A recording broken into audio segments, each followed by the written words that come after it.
The Federation of Small and Medium-Sized Enterprise. We are currently here in Mukono hosting a digital campaign called Business to Simio. Business to Simio is an engagement for youth, specifically the women, under the ages of 18 to 35. This campaign will help support women transact, be financially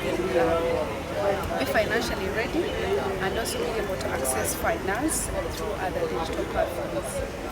So the Federation of Small and Medium-Sized Enterprise, which is called MSME, is an advocate for businesses, specifically the MSMEs in the micro sector.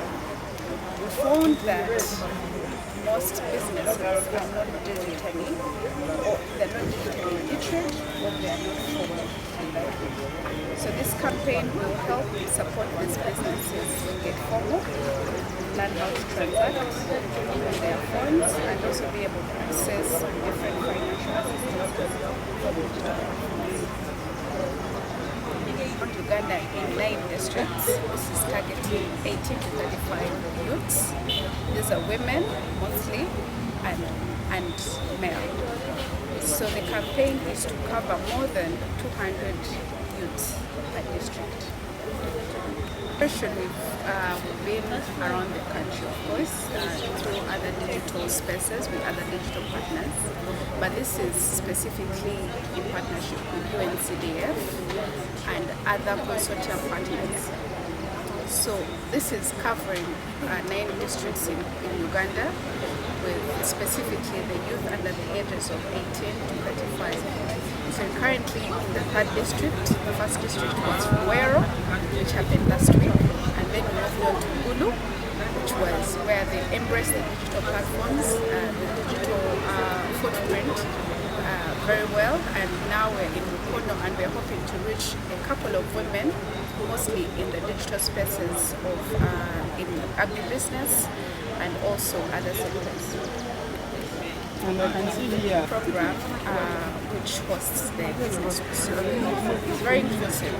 So we have included all genders, we've included the PWDs, that is persons with disabilities, and we have made sure that we have sign language instructors for those that do not hear, and we've also made sure that they're also inclusive in our platforms. We do not speak English, we speak languages that are comfortable to them. We make sure that they are engaged in the community talks and they also have a voice in what the TEMEX program is about. Yeah, if you could. From under the UNCDF, they've partnered with different service providers. We have Sage, which is a mobile digital, which gives phones on a basis of pay in installments. We also have Smart App that helps also businesses to access mobile phones, digital smart mobile phones, and also they can also pay in installments. They also have partnered with digital, which is the Finwise digital platforms like ChapChap, Sente, EasyAgri, mostly farmers, that will help them engage, and this is a continuous engagement. And we've also built platforms in communities that will help these businesses continuously be engaged with and also help support it in that regard. We find that most commercial banks and lenders are typically on collateral, which the small businesses don't have, and which you do not own land. So through your digital platform, while these businesses are onboarded on these digital platforms, they're able to transact, they're able to have their inventory input on these digital platforms, and through those digital platforms, where these partners are able to keep track of them, their footprint, and through that they're able to engage money as they're able to transact. So we do not, these platforms don't hold any MSME hostage, afford, and also employ others. I wouldn't really give a definitive answer, but through this campaign, we've been inclusive of everyone, mostly the youth, which are about 40% of Ugandan urban economy. So we're trying to involve them as much as possible, and through this project we'll be able to get impact as we go on. Claire Gatete, I am the Programs Manager at the Federation of Small and Medium-Sized Enterprises. Claire Akaliza Gatete era nga ndi ekitongole kya Federation of Small and Medium-Sized Enterprises abangi kyemumanyi nga FSE. Mubuuza lwaki tujoyininze buno tuva business ku ssimu nga Federation twagezaako okulaba nti businesses naddala eza micro businesses tezirregistered URSP. So nga ffe Federation tugezaako okulaba nti businesses zino ziri formally registered ate nga tusobola okutambulana ne bannannyini baazo ne bazifunamu obugaso. Kati obukutu obwa business ku ssimu tabutinze nnyo abakyala naddala abakyala abavubuka emyaka gya 18. So UNCDF kyekitongole kya Federation kyebaganiza nakyo ne partners endala of course ezizeegattako nga ChapChap nga Sente nga Easy Agric n'endala ezize okuyamba abavubuka okwettabira nnyo mu bintu by'enkulaakulana bizinesi. Kulaba nti bannabizinesi bakula ku bintu endala ebibaddewo mu ggwanga naddala ddala mu bintu by'obufuna. So tusanze nti wadde n'ebitongole ebibeerawo bya MTN Airtel bigaba ssente naye of course bigaba nabyo ssente okusinzira omuntu wakozesa ki wakozesa wakozesa transactions zaawe. Kati netusanga nti ebitongole ebirala nga ChapChap Easy Agric naddala ddala eyamba abalimi okuaccessinga funds mu biseera nga tebalina ssente z'amakunula tebalina ssente za kusimba.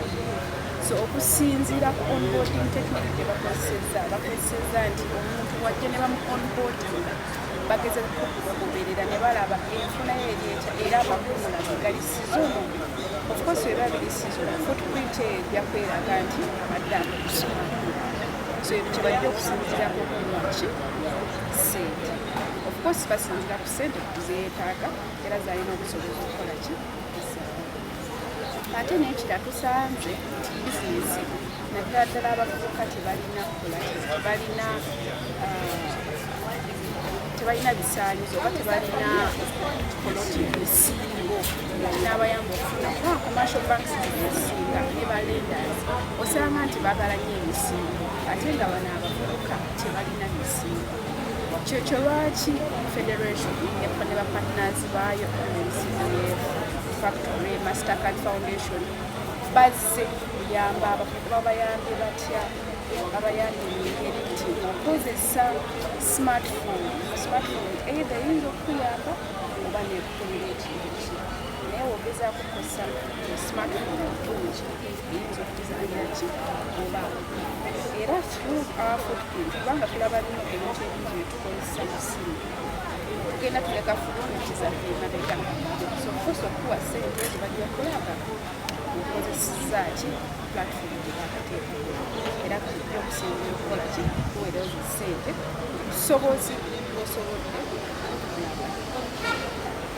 Nina kyemanyi ku digital finance olw'ensonga digital finance ekoze ebintu bingi oba etuleetedde ebintu bingi nga ffe abakyala okulaba nti tuva mu mbeera enkadde gye twalimu nga tusobola okwekulaakulanya ng'ate tusinziirira ku digital finance okuba nti tusobola okwewola ssente mu bibiina bino ebizze oba okubeera nti tusobola okuba nti essente zisobola otuyamba nga ffe abakyala okwekulaakulanya nga ffe kati abakyala be bagoba ku nguudo tusobola okujja ne twewola ssente ne tukulaakulanya businesses zaffe otukulaba nti tusobola naffe okupangisaako ku maduuka nga bwe baatugoba ku nguudo ramu nga ssatu ze nzijjukira kunyambira ddala olw'ensonga waliwo ChapChap eyo ekolera ddala ku businesses zaffe osobola ogiyingizaamu n'oteekamu app ya ChapChap n'ekuleetera ssente meka z'oyingizaamu z'okoze olunaku amagoba na buli kimu ne app eyo ate naawe n'ekuyamba okuwaako mukyala munno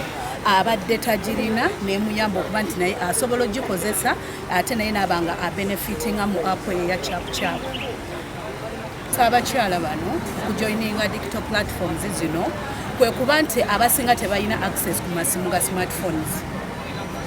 Omuntu yenna bw'aba smartphones ffe twakikwata ng'abakyala nti tulina zirabirako TikTok, tulina zirabirako buzannyo na kugenda ku Facebook na ku WhatsApp. Ne twerabira nti ne bwe mbeera ku TikTok nsobola okukolerako bizinensi yange, ne bwe mbeera ku WhatsApp nsobola ofunirako ba client. Kati abakyala abasinga tetumanyi mugaso gwa smartphones, abamu tetulina access ezifuna. Naye bwe tuba tuzifunye tuba tusobola okumanya nga gye tuzijje batusomeseza ogikozesa otya. Smartphone eno bw'ogifuna kya bugagga, oluusi ekuyisaamu oba ekusuula. Kati smartphone eno olina gikozesa ng'omanyi nti bwemba munna bizinensi nina ogikozesa ne app ze nateekako zirina okunnyamba okulaba nti zinzija mu bwavu nga nze omukyala. Kirungi nnyo ekyo olw'ensonga emisomo gino buli lwe gijja gitweyongera okubeera nti tugenda waggulu oba tweyongera okumanya bingi.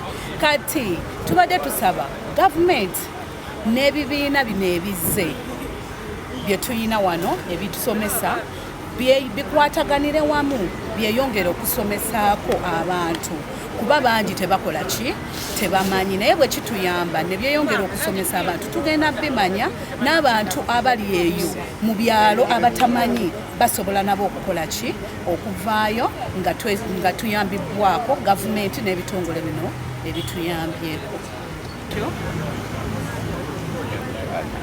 Alanzwecho mpangalira Mukono Kiwanga Namanve tuli Mukono municipality. Ndi mukyala wa hardware. Platform zemmanyi naye mbadde simanyi bulungi bwazo.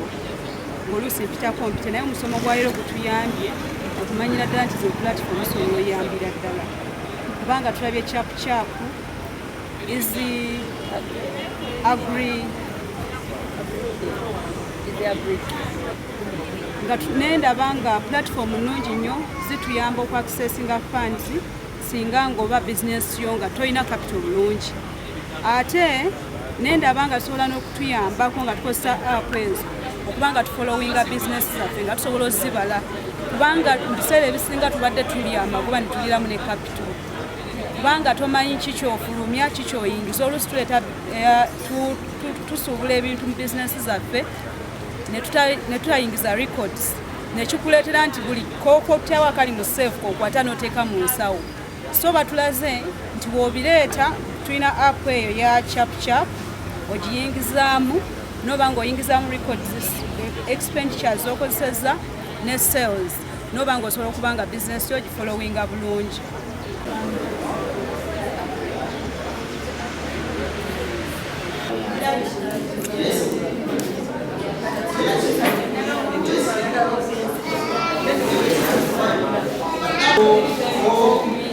Transaction activity and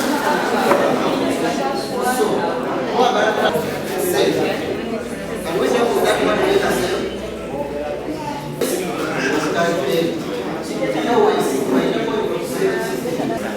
Seconds, what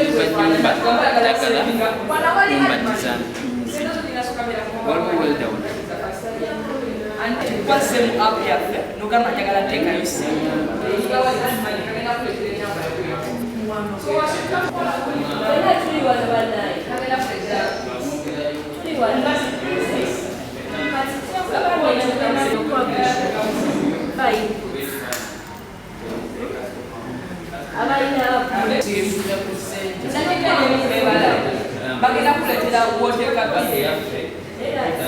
Sente zigira kwa kwa ya sente boss je kwa kwa ya mobile money.